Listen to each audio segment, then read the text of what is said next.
Were the Nazis really looking for the lost Ark of the Covenant? If it were ever found and opened, would the glory of God's light really melt people's faces off? What if I found the Ark of the Covenant? Stick around and you might find out the answers to these questions on Unsolved Mysteries Solved! Hello, welcome to the podcast. I am your expert host, Chad Kimmons, here with your other expert host, Colt Joyce, here to report in. That's good. I'm glad you're here to report in, because otherwise I'd be doing this by myself. It is Thursday once again, and that means that we're coming at you fast and hard with another mystery, and we're totally going to solve this one, just like we have the previous ones. Yeah, we are. Because we do have, as we like to remind you every time, PhDs in solving unsolved mysteries. So, yes, we do. And then what's your other PhD in?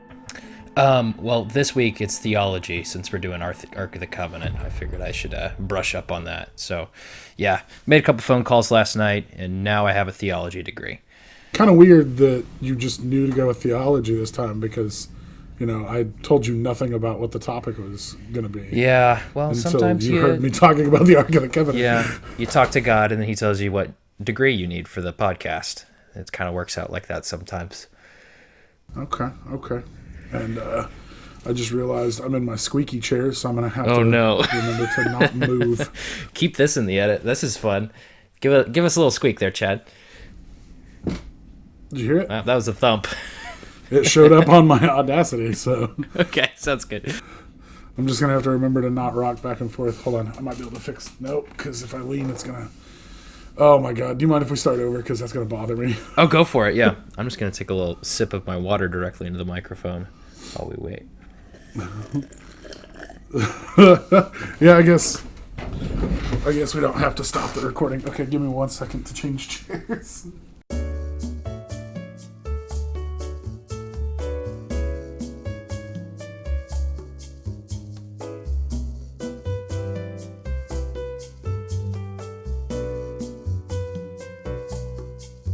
Okay, I got my good chair. Sorry.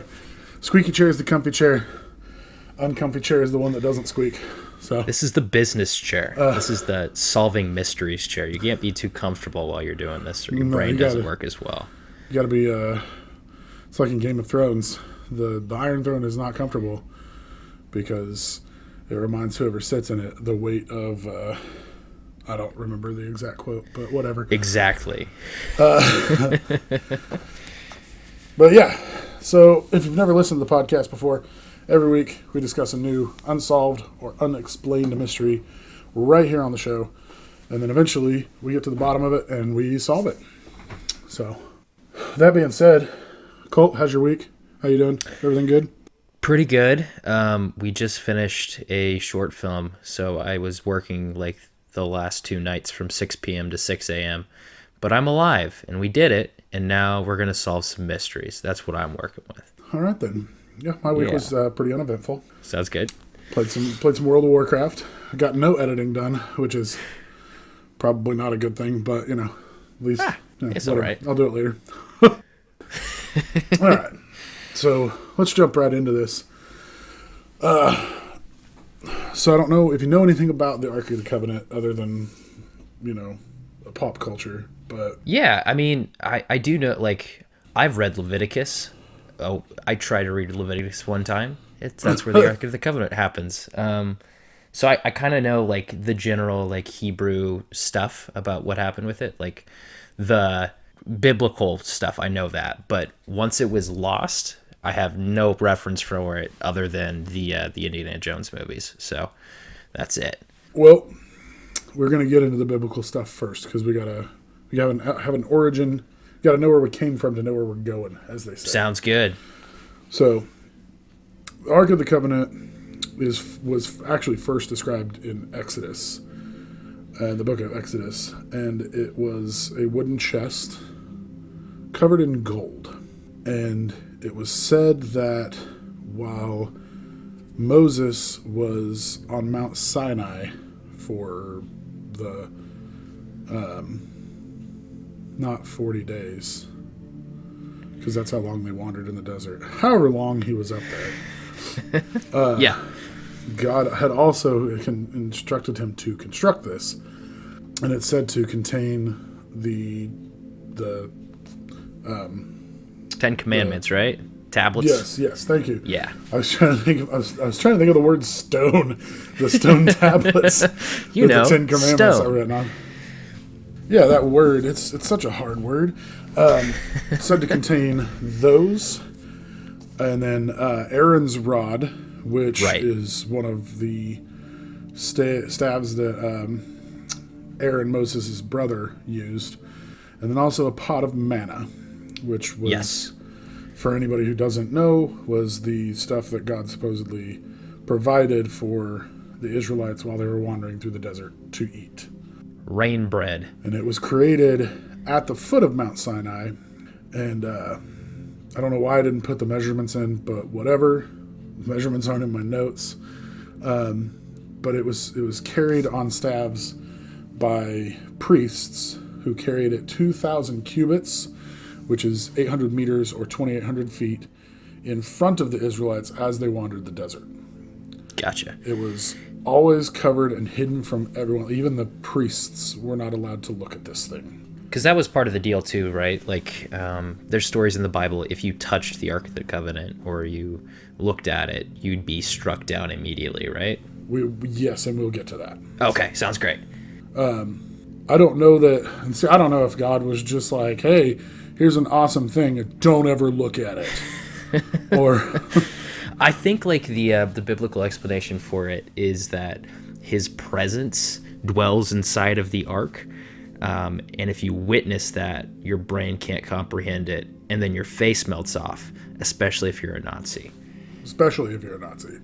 Right. Which, I mean, as you'll see, like when we get more into it here in a little bit, they're actually, like it wasn't so much that, it was like just God just struck people down. Okay, gotcha. But so anyway, getting back into it, because I'm trying to build a narrative here of like how holy this thing was supposed to be. Mm-hmm. But yeah, they carried it 2,000 cubits in front of the Israelites as they wandered the desert. It was always covered, hidden from everybody. And when they were at rest, they would put it in a tabernacle, which was a special tent that was supposed to be used only to house the Ark of the Covenant. Gotcha. And even then, hidden from view by veils and cloth and all kinds of things. So anytime they stopped, they would put it in the tabernacle. Now the Israelites were allowed to pray in front of it, like to use it kind of as an altar, like when speaking to God, but they were never allowed to look upon it directly. Gotcha. It is also said that as they were crossing the River Jordan, the priests who were carrying the ark went in front, like, keeping with staying in front of them. They went ahead, and as soon as their feet touched the river dried up. That's pretty cool. Yeah. Kind of like the parting at the Red Sea. Mm-hmm. And then when they got to like the middle of the river, they stopped and waited for everyone to go by, and the river stayed dry until they were completely out of the river. And, okay. I couldn't find a reason for why they did this, but apparently they took 12 stones from the river, from the spot where the priests were standing, like, I guess just as some kind of memoriam thing. Mm-hmm. But, like, again, just to show how, like, holy this thing was and how revered it was by the Israelites. Well, then it was taken to the Battle of Jericho. Ooh, I've heard about this one. Yeah. This one's really interesting because the priests who were carrying it, they carried it around the walls once a day of Jericho for 6 days. Like, obviously with a regiment of armed men, so that they wouldn't be attacked. But for 6 days, and then on the 7th day, there were 7 priests who sounded 7 ram's horns before they got all the way around the wall. And as soon as they got all the way around the walls came down with a mighty shout, and the people were able to enter the city. If you guys have seen Veggie Tales, there's a reenactment of that, and it's pretty cool. the peas fall off the top of the towers, and it's pretty violent. But it was pretty Peas. good. Oh wait, are the peas like the people? Yeah, the people of Jericho. I don't know how I feel about that. Like, Well, Larry the Cucumber's Moses, so it's a pretty fun episode of that. of course, the cucumbers. The cucumber is always the most important character. Of in any course, man. VeggieTales. Yeah, Larry, man, he's the best. Bob, definitely second fiddle. You ever watch VeggieTales, Chad? You know, you get these references I'm throwing down. A long time. Okay, sounds good. I remember the song, the VeggieTales. Tales. Oh yeah. If you like to talk to Tomatoes. If a squash can make you smile, Chad, that's how it goes. And then what is it? If you like to samba, not samba. I think it's waltz with potatoes. Waltz with potatoes up and down the produce aisle. Then we got a show for you. And suddenly this episode just turns into a complete reenactment of the Battle of Jericho VeggieTales episode. Yeah, we're gonna have to run through all the silly songs before this episode's done. I don't know all of them, so that's on you.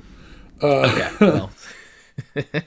So yeah, on the seventh day after, like when they finally completed the seventh time around, and I'm sure there is some kind of significance, like religiously, for the number 7. I don't remember what it is, but I mean it was 7 days, 7 times around the wall, 7 horns, 7 priests. I just don't remember what the significance is. The 7 days to create the world. That's probably what that's from, I think. Yeah, probably. Now that Gotcha. Now that you say that, that sounds right. Well, years later, the Ark of the Covenant had come into the care of Hophni and Phinehas.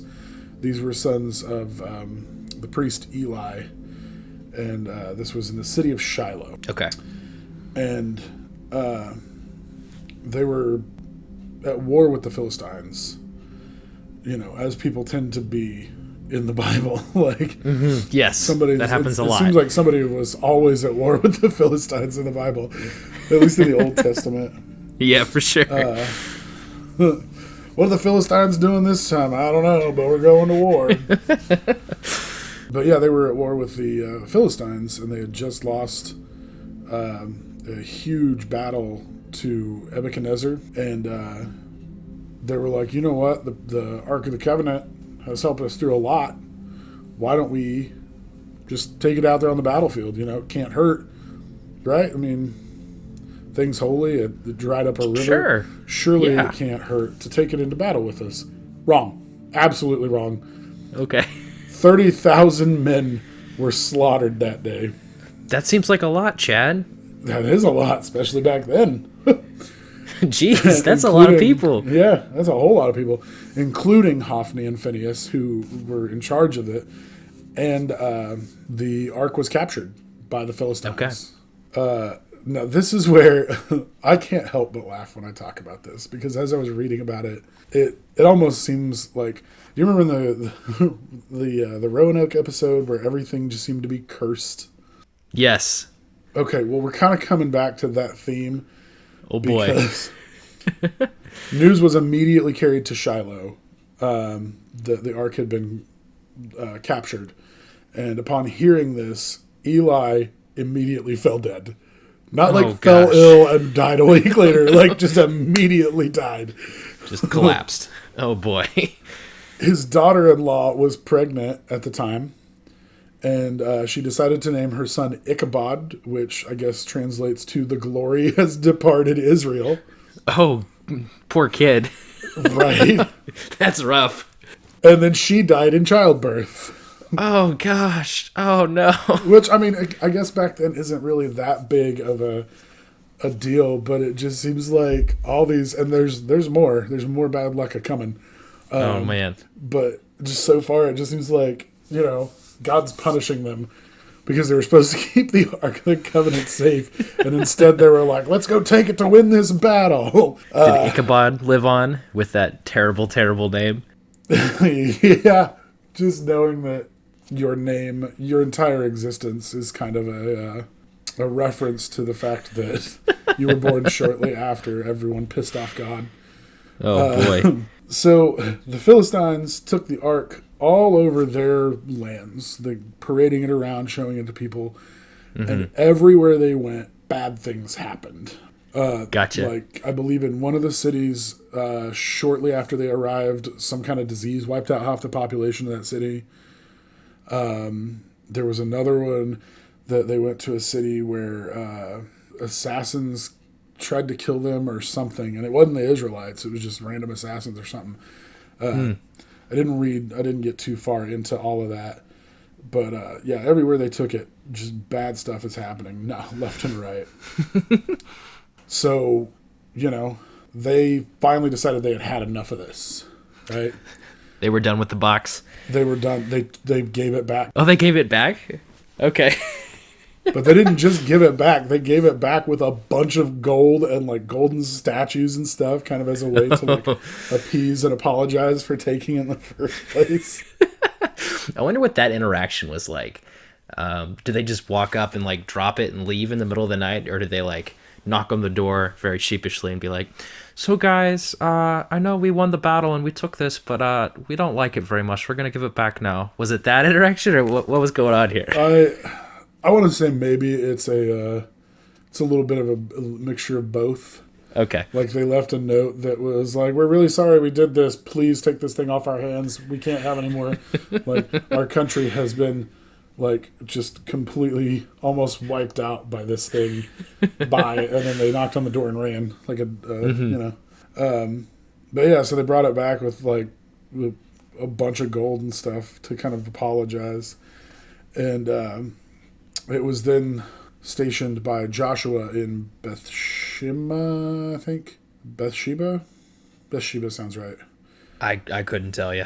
I don't know why. I remember reading that. I don't know why. I must have just been in a hurry and didn't put it in my notes.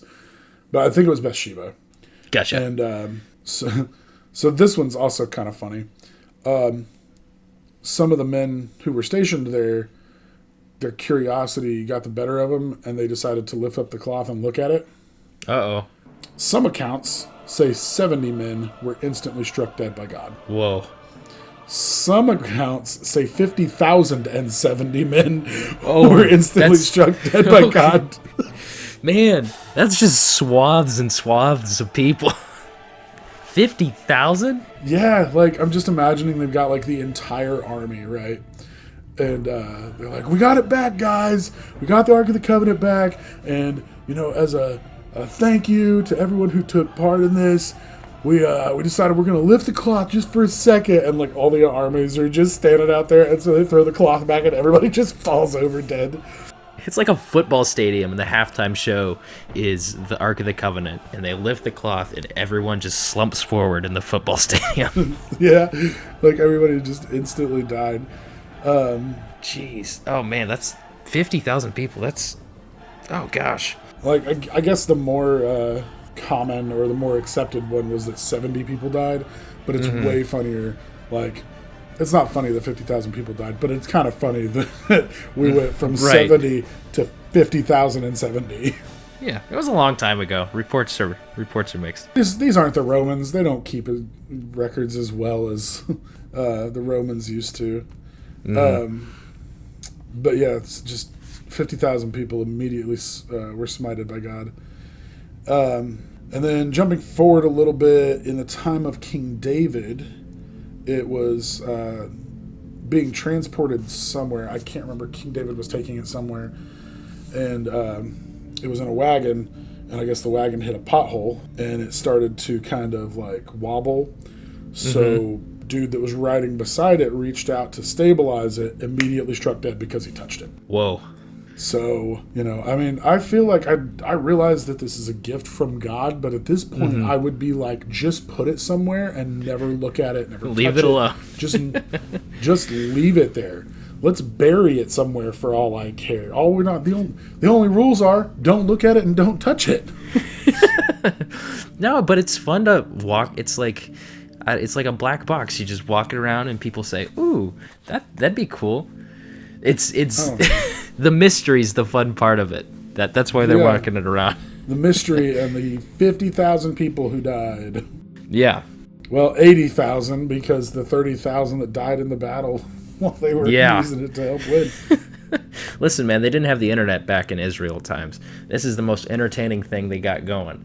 They gotta work this for all it's worth. I wonder if they're like the soldiers were like daring each other to touch it. You know? Oh gosh. Like, yeah, I'll give you 20 dinar if you go touch the Ark of the Covenant. I don't know, man. Like, I heard some guy died while they were transporting it. That's just an urban legend, man. Go touch it. Go touch it. What's the worst that's gonna happen? I would touch it, but I heard that 50,000 people died one time. Just by looking at it. Just by looking at it. So, yeah, that happened. And then in the time of Solomon, he kept the Ark in a tabernacle in Zion. However, in 587 BCE, the Babylonians destroyed Jerusalem, and they took everything. And this is where it got a little wonky when I was doing my research. They took everything except for the Ark of the Covenant. They didn't want to touch that shit. They were like, I'm not I sure. heard rumors. I'm not sure if they knew, like, had heard about what had happened, but like, there's no record of what happened to the Ark of the Covenant, but it's very clear that the Babylonians did not take it. Interesting. Okay. There are some theories that they took it, but most scholars agree that they did not. Okay. Sounds good. But yeah, after that, there's not really any record to indicate what happened to it, but we do have some possible locations. Okay.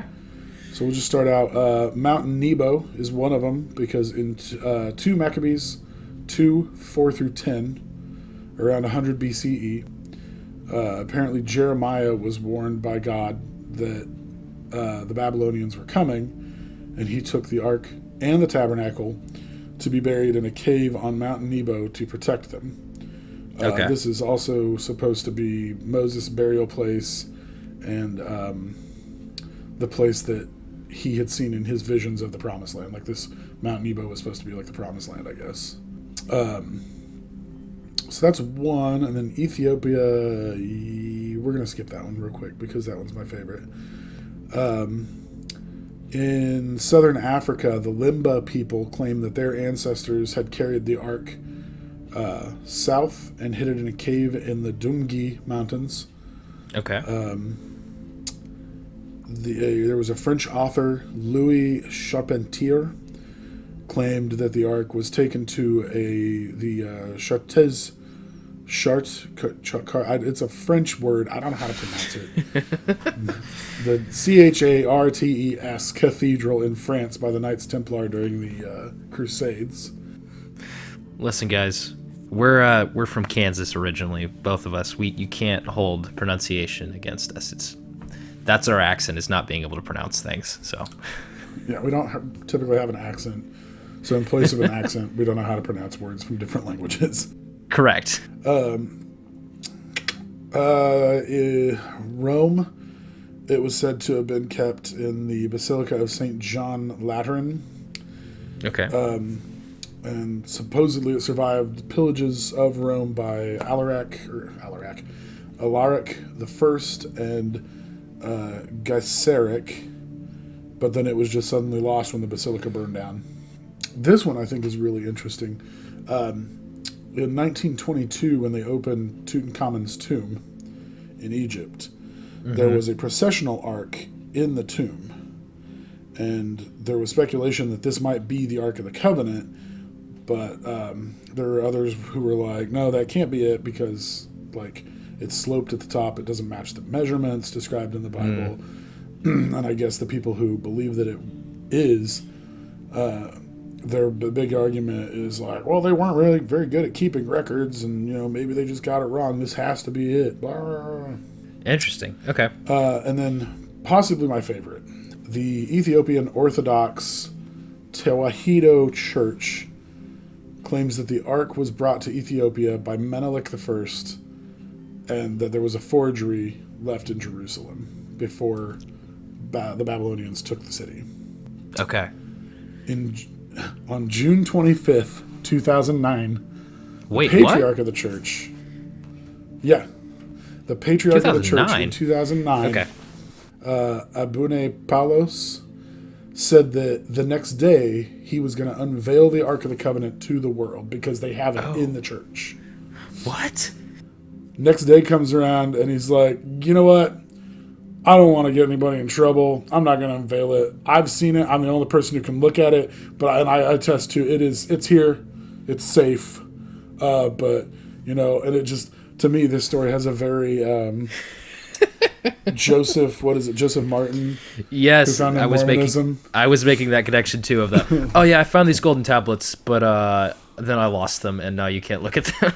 Oh, well, God rewrote them, but Right. He gave me this special thing so that only I can read them. Like you guys, it wouldn't work for you. It's attuned to my spiritual energy. Have you seen the South Park episode about that? I have not, but I bet it's great. Because they're talking about his wife, Nancy or Martha or something.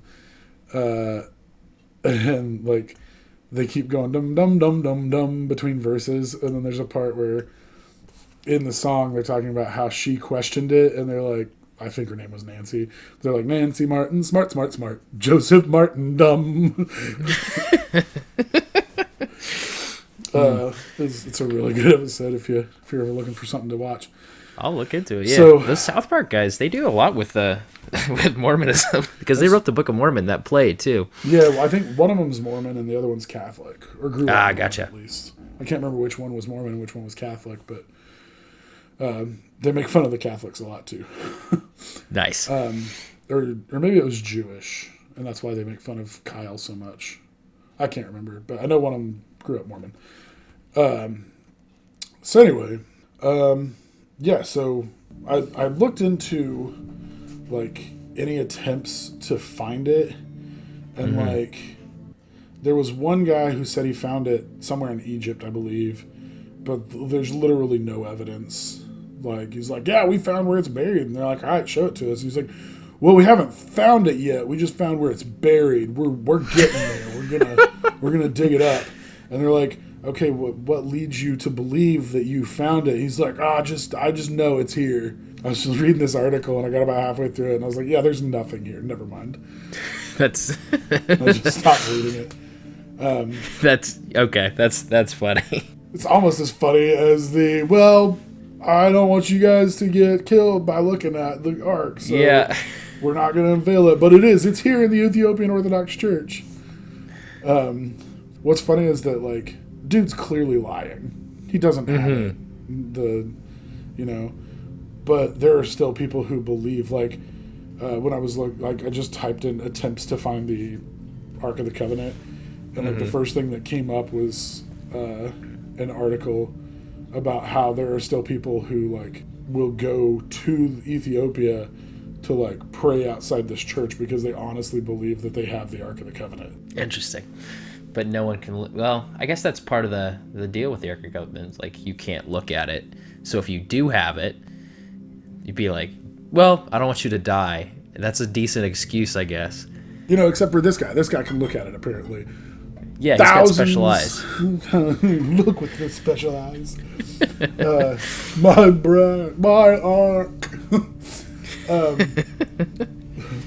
I don't know. It's thousands but thousands of years of anyone who looks at or touches this thing instantly being struck down by God, and suddenly this guy is the only guy who can look at it without dying. Right. That makes sense to me. Yeah, I mean, it makes as much sense as, Joseph Martin. What are your thoughts, like, so far, without solving it? Right, because I do know the correct answer, but I'll just walk you through what I'm thinking so far, I guess. It seems like once Israel got raided by the Babylonians, there's no reliable anything after that, right? Like, there's no documentation, right? Yeah, it's kind of like with the Lost Legion. Like, after the invasion of Britain, there's things here and there, but there's no real documentation of where they went. That's crazy to me. I mean, like, maybe it was destroyed, or like maybe I don't know. Yeah, that's like, I do know the correct answer. Let me rephrase that. I do know the correct answer, but there's no, like, on book stuff that makes any sense for this. Honestly, this one I'm gonna let you solve this one, and I'll tell you where I'm at on that, because I'm kind of stumped on this one. Gotcha. Well, I'm not stumped, and I'm going to run you through it here right now. Chad, are you aware of the film The Blair Witch Project? I am. Okay. So, much in the way that that film is a fake found footage film, I'm here to propose that Indiana Jones is a real film. That's a documentary disguised as real footage. That's what I'm here to propose. Are you saying that Harrison Ford actually did all this, or it's like they're recreating what actually happened using like a quote fictional format to throw everybody off the trail? I'm telling you, Harrison Ford is actually the legendary explorer known as Indiana Jones, and he did find the Ark of the Covenant, and they just happened to have a camera following him around.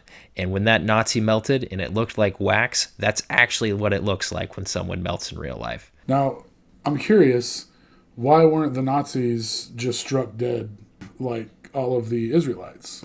Well, I think that's more of a documentation question on the backside for the Israelites. When they were writing in Israeli, Hebrew, not Israeli, they were writing in Hebrew.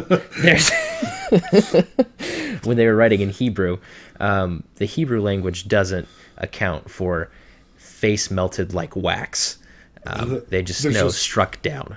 That's kind of the trade. There was a translation error there. But that's what it looks like every time someone's struck down by the Ark of the Covenant. Okay. I mean, I could believe that. We've said some pretty outlandish things on this podcast before. It's not the wildest thing I've ever proposed. It's really not. Like, that's the crazy thing, is it's really, really not the most outlandish thing that we've said on this podcast. Yeah. The sequels, those are entirely fabricated. Those have nothing to do with actual events. Those are just burying the lead. So we don't actually, so the general audience doesn't recognize that Indiana Jones and what's the name of that movie? The Ark of the Covenant? Yeah. That is the first one, right? I hope so. I'm sorry. Did you forget the name of the movie when the topic is the name of the movie? Yes, I did. That's okay. I'll forgive you because I couldn't remember the word stone. Yeah, we're both operating off some not so great things. You're just over there like, hey man, people in glass houses shouldn't throw what is that? God, now I can't remember the word.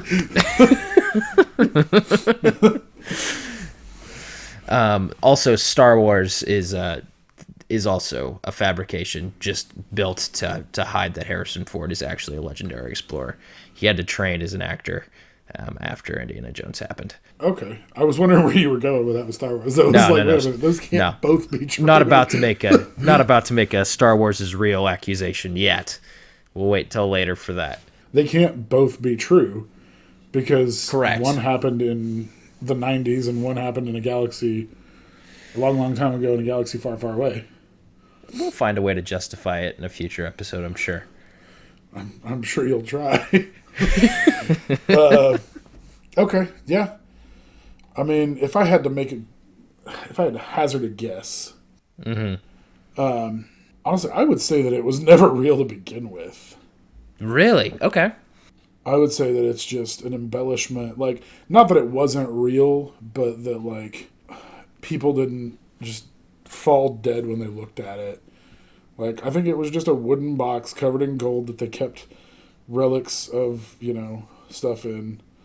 And it might have, when the Babylonians took Jerusalem, maybe it burnt. I don't know. That would be my guess. But I gotcha. I mean, that would be my guess if you hadn't told me the real answer. That's right. Well, I don't know what happened between the Babylonian coming through and the Nazi times. That's not my area of expertise. I just know about the documentary that was hidden as the first Indiana Jones movie. That's all I'm aware of. I'm also I don't know where it went after that. I can't remember what happens at the end of that movie. I've only seen the documentary 2 or 3 times. What happens to the Ark at the end of the movie? I don't know. I've honestly never seen it. I know. You've never seen Indiana Jones? Really? No. Yeah. Oh, okay. Never seen any of them. Well, I mean, I know all the pop culture references and stuff because Gotcha. Pop culture is saturated with them. Yeah. I've never actually seen any of the Indiana Jones movies. Make sure to avert your eyes when you get to the scene at the end, because even though it is on camera, you won't like fully melt, but your hair will be singed if you look at it And on you'll camera. have a migraine for at least a week. Yeah. Yeah. All right, well, there you have it, folks. Apparently, the Indiana Jones and the Ark of the Covenant was not actually was not fiction. It was a documentary. And you heard it here first. And I feel like this is another one of those situations where if we go missing, like if there's not an episode next week, well, somebody found us because we found out the truth. That's what happened. Raiders of the Lost Ark is the name of the movie. Raiders of the Lost Ark. Just looked it up. Raiders of the Lost Ark, guys. Again, I feel like we're going to lose so many listeners as soon as they hear. Yeah, I've never seen any Indiana Jones movies. What? And they just immediately turn it off and stop listening. You know what would make it worse? If you say, "Oh, I've only seen The Kingdom of the Crystal Skull." Just say that into the microphone, and then we'll be canceled forever. Like, I say that into the mic, and like my computer just blows up. Yeah. Like I can't Buzzsprout deletes all of the episodes. No, I haven't seen that one either, but I've heard it's terrible. I don't know if I don't hate it. Uh-oh. Well, I didn't hate that film. Sunk this ship. This thing's done. So yeah, that's there's this another mystery solved. Sorry, I can't think straight. Another mystery solved, and that's going to do it for today's episode. If you enjoyed this episode, as usual, you should just basically tell everyone you know to listen to us, because we're funny dudes and we know what we're doing and we know what we're talking about. Definitely. And, while you're at it, you can head on over to iTunes, rate and review the show. And if you leave a review before the 10th episode goes live, you will get a personalized shout out on a future episode. You can also find us on Facebook at Unsolved Mysteries Solved, or on Twitter at Solved Podcast. And as usual, if you have a mystery you want us to solve on the show, or if you just want to drop us a line, you can do that with an email to mysteriessolvedpodcast, all one word, at gmail.com. And you got anything to add, Colt? Like anything to take us out on here? I'm just here to report that they are working on a new Indiana Jones movie, Indiana Jones 5, that's coming out in 2021, and that one will also be a documentary. So let's be aware of that, and any unsolved mysteries that happen to show up in that Indiana Jones movie. That's what's actually happening in real life. So, well, okay then. All right. Stay tuned. If this podcast makes it to 2021, we'll report back. If we're going all the way to 2022. Hell yeah. At which point one of us will say something incredibly racist and we'll just get taken off the list. No one will want to listen anymore. All right, well, until next week, guys, keep it loose, and as always, don't question us or you'll be put down. And thanks for listening. Also, stay tuned after the outro music fades out for a brief message from our friends over at Emperor Pigs. All right, see you guys.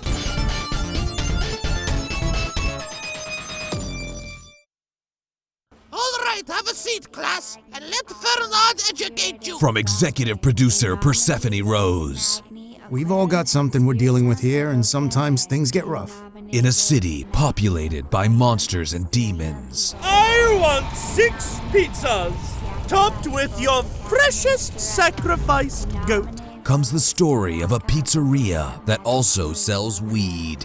Hey G-Man, you got any new bud flavors? One crew must face unprecedented challenges. Let me talk to your manager. Anything with meat on it. You are definitely overcharging me. Of all the terrible customer service atrocities! We just have to push through and try our best. Let the transference of spirits begin! As the dough rises. Just what kind of business are you running around here, huh? And an empire falls. We didn't order any stinking pizza! Hey, wait! What shop did you say you were from again? You aren't really going to kill him, are you? I told him you'd be nothing but trouble. Imagine my surprise when it turned out I was right. Hey, boss. Fernie's gone and lost us another driver. Get me my silver bullet gun, now! My offspring have a basic right to eat. You are under arrest on cross-dimensional terrorism charges. We have extensive evidence linking you to massacres in at least 6 distinct universes. Postal Roach Audio proudly presents Emperor Pigs, Pizza, and Cigs. Believe it or not, we've dealt with worse situations around here. EmperorPigs.com